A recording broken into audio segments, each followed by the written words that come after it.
One-time basketball pro player, and now CPPCC member Yao Ming talks about jumping through the hoops. As president of the Chinese Basketball Association, how he plans to bring his A game to CBA right after this break.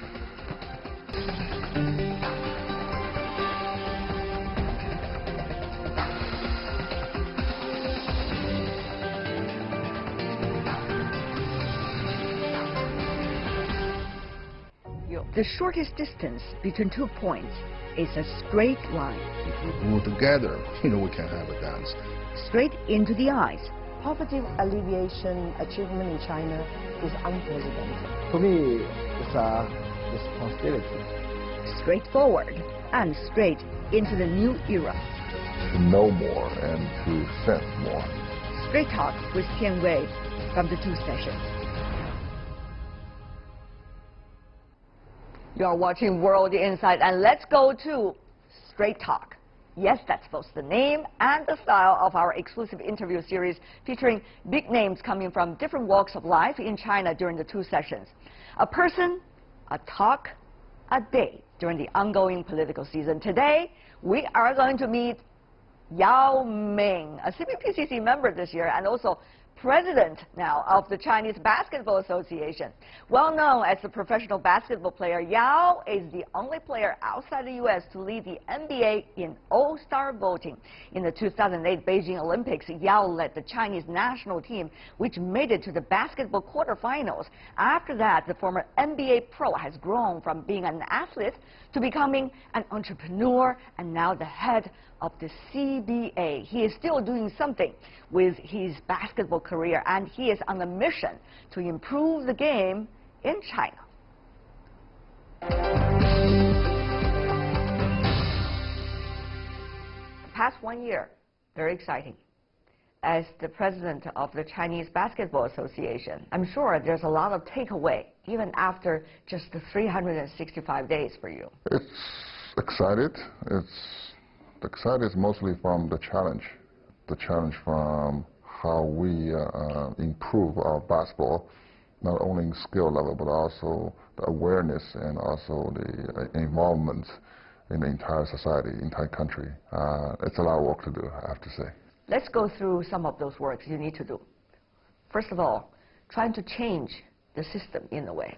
For example, the game system. Well, in some way you can call that change, but I would like to say call it involve.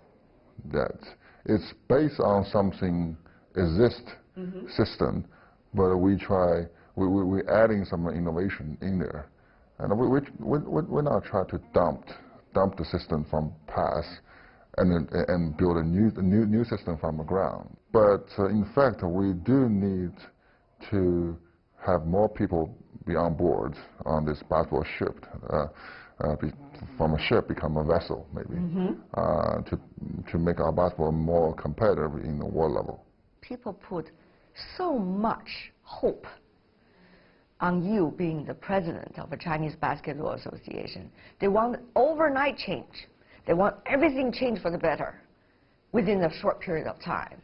I mean, sometimes sports is like educating your kids right there. Yes. You have to take a step at a time. But our attitude is like we have a very clear goal. And I always say that we have to walk with our 2 legs, both legs. That one side is our game system. Yes, we try to compete in the world level with a much competitor strength, of course. But another leg is that we try to reach the ground and reach more people and have people join us. So just like we're walking, we always go left, right. But if you're just landing on one side, either side, you're tripled. When it comes to reaching out to the society, I understand you're trying to push forward more basketball education within the school system. You're also trying to work out some kinds of 3-person so-called basketball game, so that more people can get involved in the sport. It's a sport. Seriously, basketball exists in a society over 30 years. But just lately being elected as an Olympic official game for 2020 Tokyo. That's obviously groundbreaking breaking news for that sport. So we'll take that sport into a different level. 3-on-3 is more flexible, less ground, less people, less resource to organize the entire game, and it's fun. It is fun. And imagine a platform that can allow a lot of street ball players. I mean, those guys have a chance walking into the podium of Olympics. It's what kind of dream? So how are you doing it so far? I'm just like kindergarten in the 3-on-3 area. A student there. Yeah, a kindergarten student in there. But there's many more pro out there. I mean, they may not very well known by the basketball fans, but they are very well known by the street fans. You know, they have passion and they're very knowledgeable about basketball. Right. And like I said before, we need to grab them onto the table, onto the committee, and have them give us an idea and how we work this out. The other side is how to bring sports, particularly basketball, more into the school system. I see many kids play basketball in the school. It's just, you know, if we could make it more efficient, and you know, if we can create more game in the school for kids. Imagine that we have a game like NCAA Championship, yes, March Madness game in China. Can have those kids to play a little bit more and get everybody's attention on basketball or any other sports. With that kind of a number of talent in the school, you know, we automatically, you know, help and generate our professional system and also our national team, whether boys or girls. How to bring other people on board too. I mean, especially in the United States, I mean, when you have a lot of competition, you became the competition against the others. You are a competitor against many of them. But how could you bring them eventually on board? Whether we cooperate or we compete, we all try getting better. So if we clear that goal, we try getting better. Even competitor, we are cooperate together. Because without me, you're not better. Without you, I'm not better. So that's how it's done. And people understand that. But look, this is obvious in sports. Obviously, how to prove your value as an Olympian, or you know, if you are a gold medal, or any kind of a sports championship title, is the value is come from the opponent you defeated. My value actually is come from my opponent. So we have to respect our opponent.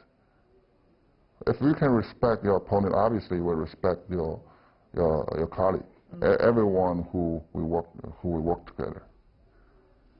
And that is still with you. I think that's what I learned from sports.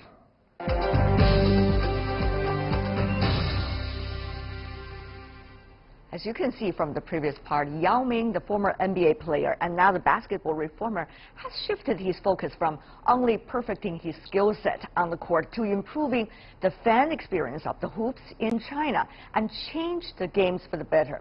During the time Yao grew as a pro player and an executive, Chinese sports have also developed a lot over the past few decades as a witness, a participant, and now a leader in the field. Here is what he thought of the relationship between an athlete and the nation's sports development.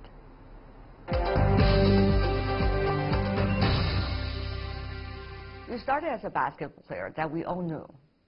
Then, of course, you become a club owner. And now you're the head of Chinese Basketball Association. How do you see this transformation yourself?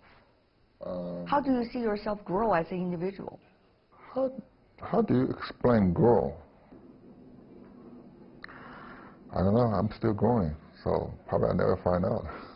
Do you think you would think about the others much more than you used to be now when you're making any decision? That's part of my job, actually. That's part of my job. I have to know more and to sense more. Do you think you're better at communication, at least communication to so many different kinds of people with so many different kinds of interests behind them? So. Is that something you're thinking about every day? Well, I just try to be a good listener. Is it easy to be a good listener? I enjoy it. How is it to be a good listener, let's just say being a member of a basketball team? Let's just say when you are playing in NBA, you have to be a good listener in a way because even there's a language barrier. But on top of that, there's culture, there's many other things. And now you're being a good listener in a new role.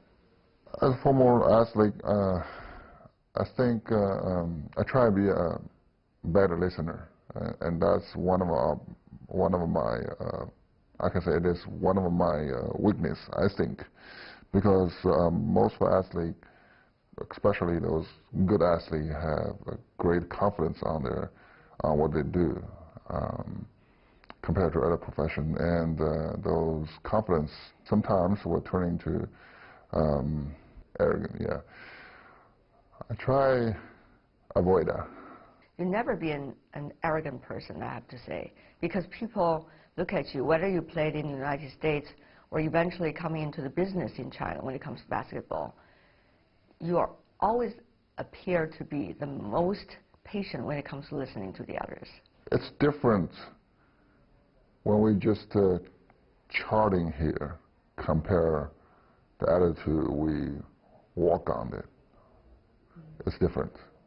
It's always easy to talk, but it's hard to work. Why are you always challenging yourself? I mean, you could well stay in China, but you wanted to go to the NBA. You could well become a celebrity, but then you want to become a club owner, jumping into the sea in a very different world. You could well be a celebrity plus a business person plus a philanthropist, and yet you want to become a reformer in the Chinese sports scene. Why? I mean, why? Yeah, why? No, I don't try to be a reformer or something. That's not my dream. It's not like reform is my duty or something. It's just simply that I'm a basketball person. That I try to make basketball better in any power I could. In any power I could, but don't put that title on me, reformer or something. I just try to do my job as a basketball person. Whether the athlete, owner, or now is just staff in the association. Right. I see your growth almost going parallel with China's rise in a way. Remember, back in the 1990s, China was still one of those countries, developing countries. 20 years from then, we're already second largest economy. China making a difference in the world. And China is bringing the difference to the world. Mm-hmm. And I just wonder how during that process you yourself also have evolved. Have you noticed this change? What does this change mean to you? I think we should get into the second stage, that from a quantity purchase to a quality purchase. That obviously we're second largest economy of the world. But what about the quality? I think that is what we try to do. For example, that we in basketball sometimes we'll say, okay, that team is so good because they have certain number of NBA players, and other team, that's okay, they have less NBA player on the team. So that's the quantity or the quality? Well said. What do you think? Depends on who is winning. Are we far from winning? We try to shorten the process. 2008 Olympic Games, remember that. I'm sure you remember that dearly. But of course, 10 years later now, China in a very different position. So what is going to be the relationship between sports, basketball included, and the growth of this country? That is a great question. Have you heard a very famous 3 questions for China, for Chinese Olympics? Okay, what is it? Over the last 100 years. That question actually brought up by Mr. Zhang Boling, who is a very famous educator from Nankai University. He wrote something on a public that this question is, when Chinese athletes can compete in Olympic Games, which that be answered by Liu Changchun in 1932 in Los Angeles. He is a 100-meter sprinter. And when China can win a medal for it. That answered by 1984, Xu Haifeng. He won the first gold medal at pistol shooting. And when China can host the Olympics, that answered by entire country in 2008.